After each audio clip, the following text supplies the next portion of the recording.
আমরা চাচ্ছি যে এই হত্যাকাণ্ডের সাথে যারা প্রত্যক্ষ এবং পরোক্ষভাবে জড়িত তাদের সর্বোচ্চ শাস্তি মৃত্যুদণ্ড কার্যকর রায় প্রদান এবং দ্রুত সময়ের মধ্যে কার্যকর করা। জুলাই বিপ্লবের প্রথম শহীদ বেগম রোকেয়া বিশ্ববিদ্যালয়ের মেধাবী ছাত্র 2024 সালে 16 জুলাই বেগম রোকেয়া বিশ্ববিদ্যালয়ে সামনে পুলিশের গুলিতে নির্মমভাবে শহীদ হয়। প্রায় 2 বছরের কাছাকাছি হতে চলল। আজকে আন্তর্জাতিক অপরাধ ট্রাইব্যুনালে সেই মামলার রায় প্রদান করা হবে। তো আমরা চাচ্ছি যে এই হত্যাকাণ্ডের সাথে যারা প্রত্যক্ষ এবং পরোক্ষভাবে জড়িত রাষ্ট্রের আইন অনুযায়ী তাদের সর্বোচ্চ শাস্তি মৃত্যুদণ্ড কার্যকর রায় প্রদান এবং দ্রুত সময়ের মধ্যে কার্যকর করা, এটা আমাদের প্রত্যাশা।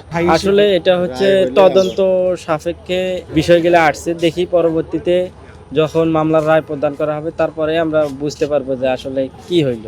5+ স্টার রেটিং প্রাপ্ত দেশের সর্বোচ্চ বিদ্যুৎ সাশ্রয়ী ওয়ালটন এসি স্মার্ট কমফোর্ট এখন নেক্সট লেভেলে। আচ্ছা, 30 জনের মধ্যে মাত্র 6 জনকে গ্রেফতার করতে সক্ষম হয়েছে, বাকিরা এখনো পলাতক। এই যে তাদেরকে এখনো যে আনতে পারে না বা গ্রেফতার করা যায়নি, এই বিষয়টা কিভাবে দেখছেন?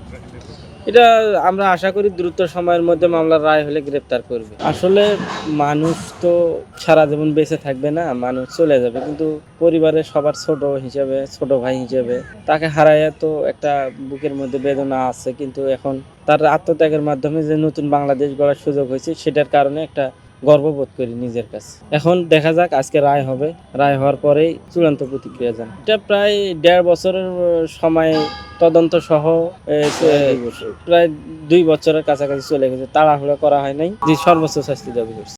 যে রায় সেটি ঘোষণা করা হবে আন্তর্জাতিক অপরাধ ট্রাইব্যুনালের দুয়ে এই রায় ঘোষণা করা হবে।